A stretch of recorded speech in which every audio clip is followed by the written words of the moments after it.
Hello everyone, welcome to another Rick's Picks. Today I got something really cool for you guys that was donated by my good buddy Billy Bohab. How you guys doing? So what he donated today was the first GWAR album, Hello. So what we're going to do is we're going to take a good look at it, you know, sleeve, record, and everything. And then after that we're going to have a short talk about what we think of the album and did we like it or if we didn't like it. So just remember, if you like this video, go ahead and hit that thumbs up or that subscribe button. They're small clicks for you, but really help this channel grow. So without any further ado, let's get to the review. All right, so here it is. I'm going to pull this out of its sleeve here. All right. So right off the bat, you got this nice black and white with a red border. GWAR is in red. Hello is in red. You got this really neat style of art with all the band members in the front. As you can see, these are earlier versions of the figures. Not quite the Hunter Jackson originals, but this is around when they started getting their own personality in it. Like Odorous is starting to look like Odorous. Beefcake looks a little bit more Beefcake-ish. The same with Flatus and Ballsack. All right, so this is a really neat cover. It kind of shows a little bit from what they started from into what they got now. So when you flip this over, it's more red on black and white. You got the old school GWAR tomb, you know, Stronghold in Antarctica. You have the lineup of your side A songs, and then you got your lineup of your side B songs. Then you get these nice pictures of each of the band members. Now, this is back when, sort of when GWAR was still a revolving door, so you have a couple of folks here who aren't with them anymore. So right now, as Ballsack the Jaws of Death, you have Steve Douglas. Flatus Maximus is Dewey Roll. Odorous Urungus has been and always will be, you know, David Brocky, you know, rest in peace.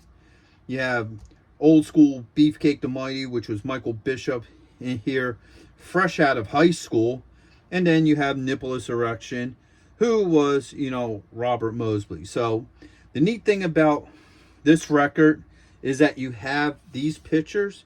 So on the record and on the cassette tape, you have this. But on the CD, this is not there.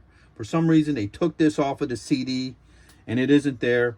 It is by Shim Discs, and it came out in 1988. So let's look at the inside. All right. Now, one insert in here is an original. The other insert is not. All right. So pull those out eventually. So as you can see, this here, the really white one, is the remake. All right. So you have, you know, this is a list of all the songs and the lyrics to it. You also got this, you know, old school GWAR style art.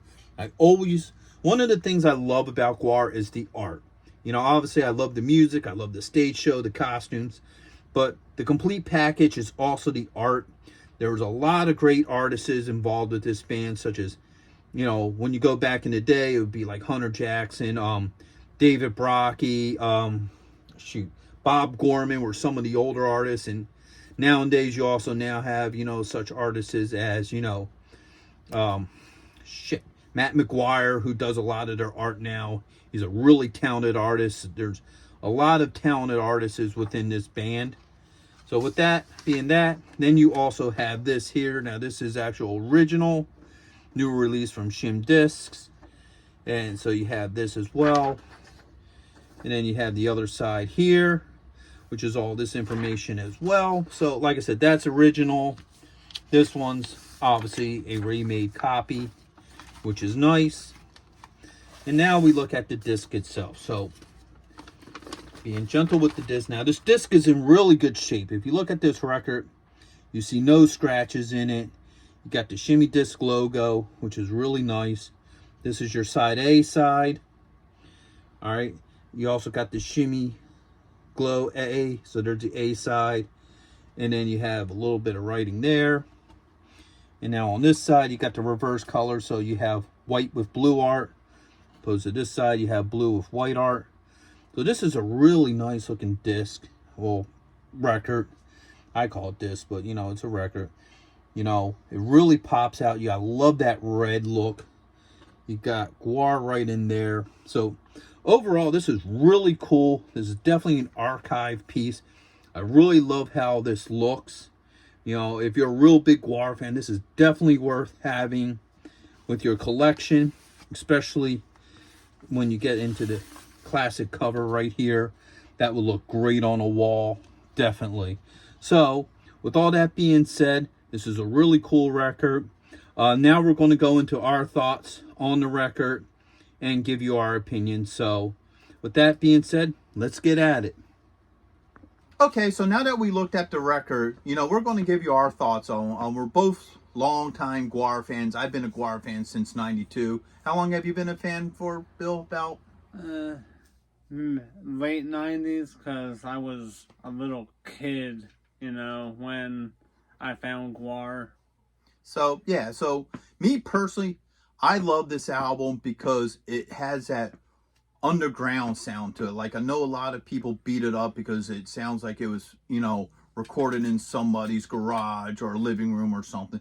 But that's part of the mystique with it, because it fits in with all those bands that came out in like the late 70s into the 80s, such as Black Flag, you know, the Misfits, the Cramps, you know, and all those punk bands that were just coming up, and they didn't have big record deals, so they all sounded like they were produced in somebody's basement, what have you. So it kind of puts that album in with those, and that's what I like about it, because it does have that really, really rough around the edges sound, and it's dated, but in a good way. Like, even the first Suicidal album was like that as well. So that's what I really like about this album. Plus, it's one of their cruder albums as well. There's a lot of, you know, really crude humor and stuff like that, and it's the ultimate introduction to what GWAR was, what GWAR is, and overall, I just love the overall album, the feel to it. So it is definitely one of my favorite GWAR albums, and it's obviously a must-have to me in my book. So I would highly recommend this for anybody who's a GWAR fan or trying to, you know, get into them.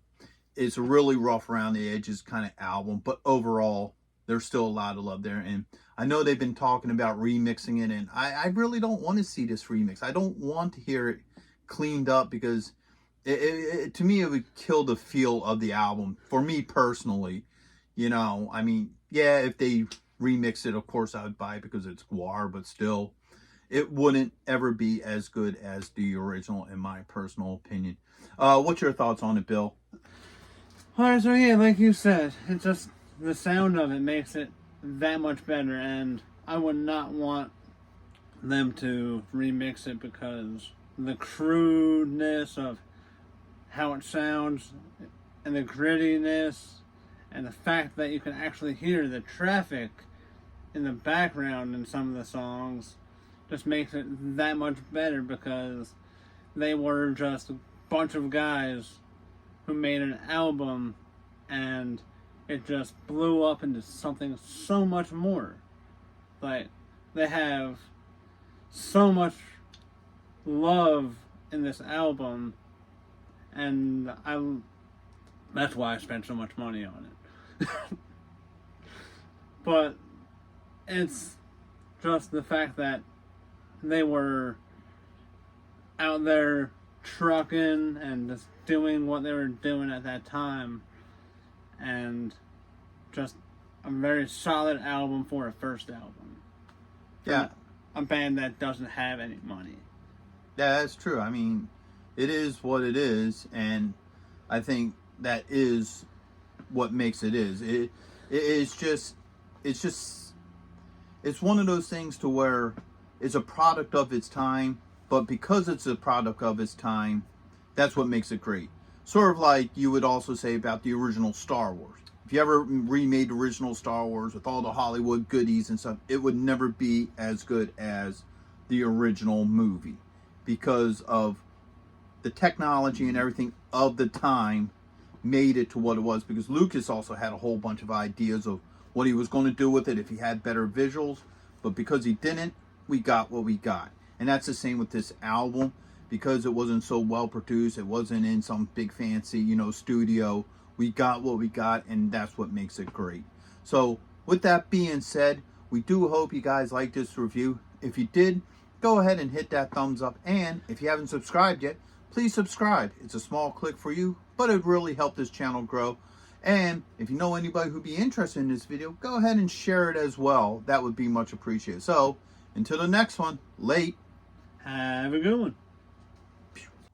Hey, are you going to be in the Philadelphia area between September 9th and 10th? If so, check out RetroCon.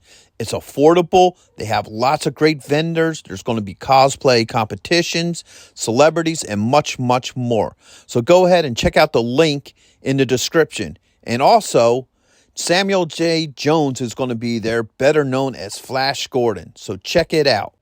Greg Evigan will be there, best known for BJ and the Bear, My Two Dads, and Tech Wars. Voice actress Kathy Garver will be there, the one and only Firestar from Spider-Man and His Amazing Friends. RetroCon has been taken over by the Dukes, so we got Tom Walpad, John Snyder, and Kathy Batch, Luke, Bo, and Daisy, alongside with the Jersey General representing the Dukes of Hazzards. Yee-haw! Next on our list, all the way from Cybertron, the hit rock band Cybertronic Spree. And check this out, the rare Hasbro Proton Pack as a raffle prize. Now you can't beat that.